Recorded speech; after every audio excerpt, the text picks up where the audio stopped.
Hello everyone, this is Dr. Jyoti Acharya, MLV Government College Bhilwara.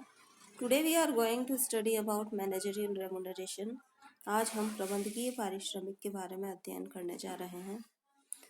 Company के प्रबंध संचालक या प्रबंधक पूर्ण संचालकालिक संचालक तथा अन्य संचालकों को दिए जाने वाले पारिश्रमिक को ही प्रबंधकीय पारिश्रमिक के नाम से जाना जाता है। तो इस टॉपिक में हम या इस लेक्चर में हम इसके बारे में अध्ययन करेंगे। प्रबंध संचालक, पूर्णकालिक संचालक या प्रबंधक के पारिश्रमिक के संबंध में जो कानूनी प्रावधान है वो हम अध्ययन करेंगे। Legal provisions as to remuneration of managing director, whole time director और मैनेजर।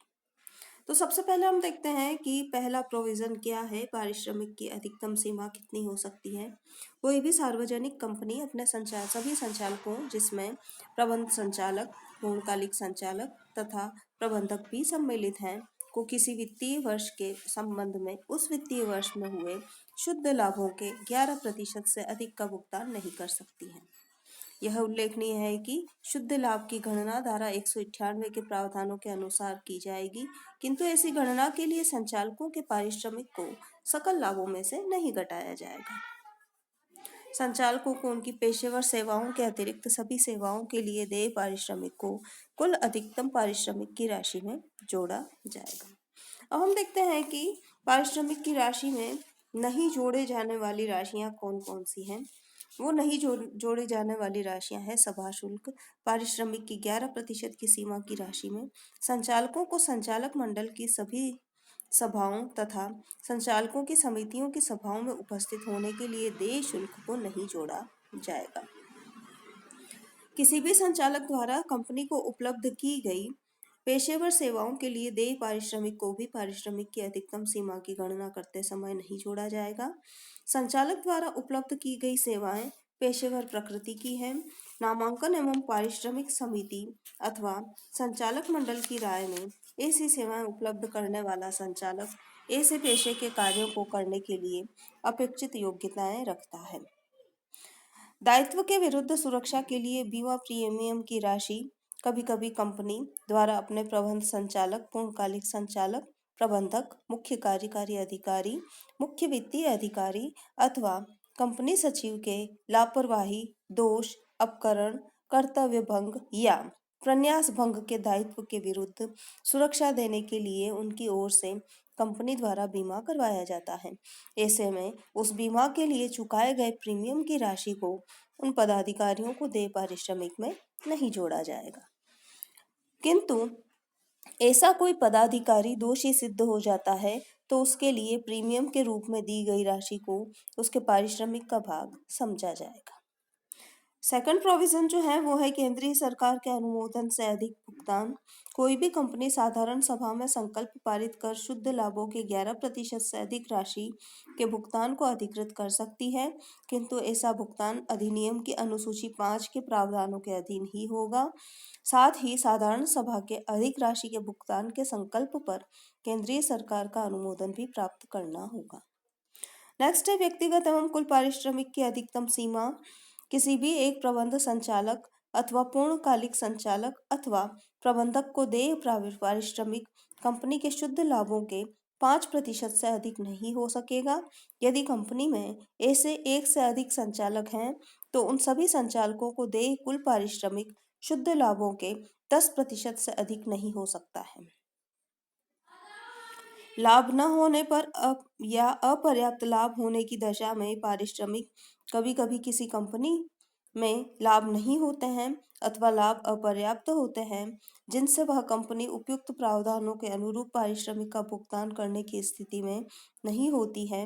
ऐसी दशा में कंपनी अपने संचालकों दैट मीन्स प्रबंध संचालक या पूर्णकालिक संचालक या प्रबंधक सहित को केवल अनुसूची 5 के प्रावधानों के अनुरूप ही पारिश्रमिक का भुगतान कर सकेगी।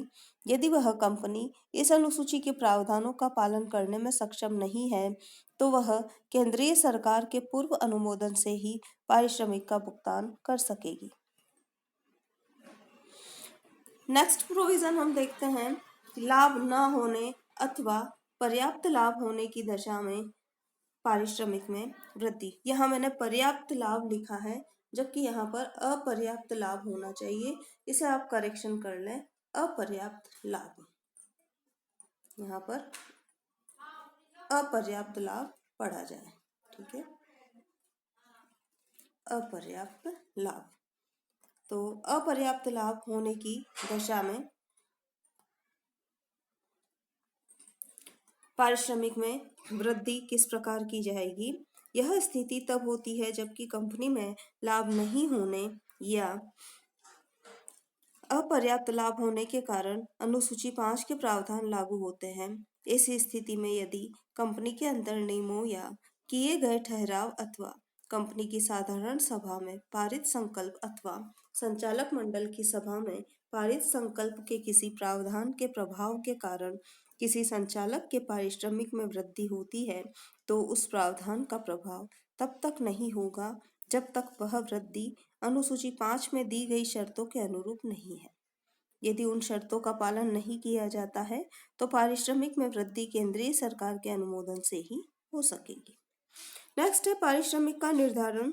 संचालकों, दैट मीन्स प्रबंध संचालक, पूर्णकालिक संचालक या प्रबंधक सहित के पारिश्रमिक का निर्धारण किस विधि से किसी भी एक विधि द्वारा किया जाएगा। वो कौन सी विधियां हैं? अंतर नियमों द्वारा, कंपनी की साधारण सभा में पारित संकल्प द्वारा, या यदि अंतर नियमों में प्रावधान हो तो कंपनी की साधारण सभा में पारित विशेष संकल्प द्वारा भुगतान किया जा सकता है। नेक्स्ट है भुगतान की विधि। किसी भी संचालक या प्रबंधक को पारिश्रमिक का भुगतान किसी भी विधि से किया जा सकता है। वो विधियां कौन कौन सी हैं? मासिक भुगतान के रूप में, कंपनी के शुद्ध लाभों के एक निश्चित प्रतिशत के रूप में, अंशतः मासिक भुगतान के रूप में तथा अंशतः कंपनी के शुद्ध लाभों के एक निश्चित प्रतिशत के रूप में। तो इन तीनों में से किसी भी विधि से पारिश्रमिक का भुगतान किया जा सकेगा। अब हम देखते हैं, हमने अभी जो देखा है कि सभा शुल्क के बारे में हमने पढ़ा था। तो सभा शुल्क होता क्या है? कोई भी संचालक कंपनी के संचालक मंडल की सभाओं अथवा संचालक मंडल की समिति की सभाओं में उपस्थित होने के लिए सभा शुल्क अथवा किसी अन्य उद्देश्य के लिए संचालक मंडल द्वारा निर्धारित शुल्क प्राप्त कर सकता है, किंतु ऐसे शुल्क की राशि निर्धारित की गई यानी कि केंद्रीय सरकार द्वारा निर्धारित की गई राशि से अधिक नहीं हो सकती है। केंद्रीय सरकार विभिन्न वर्गों की कंपनियों के लिए भिन्न भिन्न शुल्क निर्धारित कर सकती है। स्वतंत्र संचालकों के लिए भी सभा शुल्क केंद्रीय सरकार द्वारा निर्धारित किया जाएगा।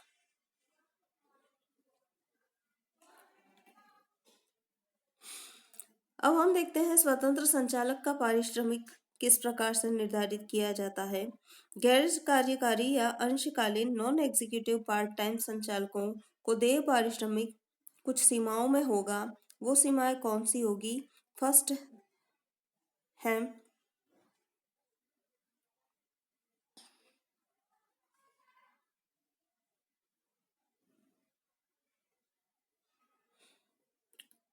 स्वतंत्र संचालक का जो पारिश्रमिक है, ये मैंने गैर कार्यकारी संचालकों के पारिश्रमिक में के बारे में आपको बताया, स्वतंत्र संचालक का मैं बाद में बताती हूँ। तो गैर कार्यकारी संचालकों का पारिश्रमिक जो होता है वो कुछ सीमाओं में होगा। वो सीमाएं कौन सी होगी? कंपनी के शुद्ध लाभों के 1% से अधिक नहीं, यदि कंपनी में कोई प्रबंध संचालक या प्रबंधक या पूर्णकालिक संचालक है तो। अन्य किसी भी दशा में कंपनी के शुद्ध लाभों के 3% से अधिक नहीं होगा। और इसमें इस प्रतिशत में सभा शुल्क सम्मिलित नहीं होगा। तो ये तो हो गया गैर कार्यकारी संचालकों के पारिश्रमिक के संबंध में सीमा। अब हम देखते हैं स्वतंत्र संचालक का पारिश्रमिक। धारा 197 के प्रावधानों के अधीन रहते हुए किसी भी स्वतंत्र संचालक का स्टॉक विकल्प का हक नहीं होगा। स्टॉक विकल्प मीन्स स्टॉक ऑप्शन का हक नहीं होगा। कोई भी स्वतंत्र संचालक किसी भी तरीके से पारिश्रमिक प्राप्त कर सकता है। वो तरीके कौन कौन से हो सकते हैं?